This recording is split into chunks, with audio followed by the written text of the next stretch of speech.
నాకు భద్రకాళి అమ్మవారు నిదర్శనం అయితే కనపడిందండి. ఎలాగంటారా, మేము కాళేశ్వర పుష్కరాల నిమిత్తం బస్కి అయితే వెళ్ళామండి. ఫస్ట్ భద్రకాళి అమ్మవారి టెంపుల్ వరంగల్లో మాకు చూపించారు. అయితే మేము 6 గంటలకల్లా 6 to 7 మధ్యలో మేము అమ్మవారి దర్శనం అయితే చేసుకున్నామండి. అమ్మవారికి పసుపు కుంకుమ ఇచ్చాను.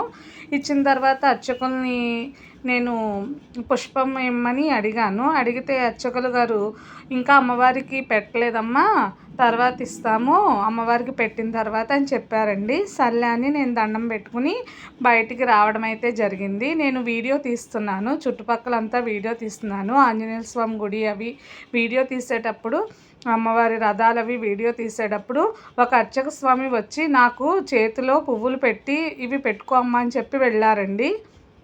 అర్చక స్వామి రూపంలోనే అమ్మవారు వచ్చి నాకు పువ్వులు ఇచ్చి వెళ్ళినట్టుందండి. అయితే ఎంతోమంది ఉన్నారు, అంతమందిలో నాకే ఇవ్వడం ఏంటండి? నేను అర్చక స్వామిని అమ్మవారు ఎదురుగుండా అడిగాను. అమ్మవారు ఆ కోరికను మన్నించి నాకు ఆ పువ్వులు ఇవ్వడం అయితే జరిగింది అని నేను అనుకుంటున్నానండి. అమ్మవారి నిదర్శనాల్లో ఇది ఒకటండి. కోరిక చిన్నదా పెద్దదా అని కాదండి, ఉన్నవాళ్ళ లేనివాళ్ళ అని కాదండి. అమ్మవారి నిదర్శనం మనకు నిమిషాల్లోనే కనపడింది.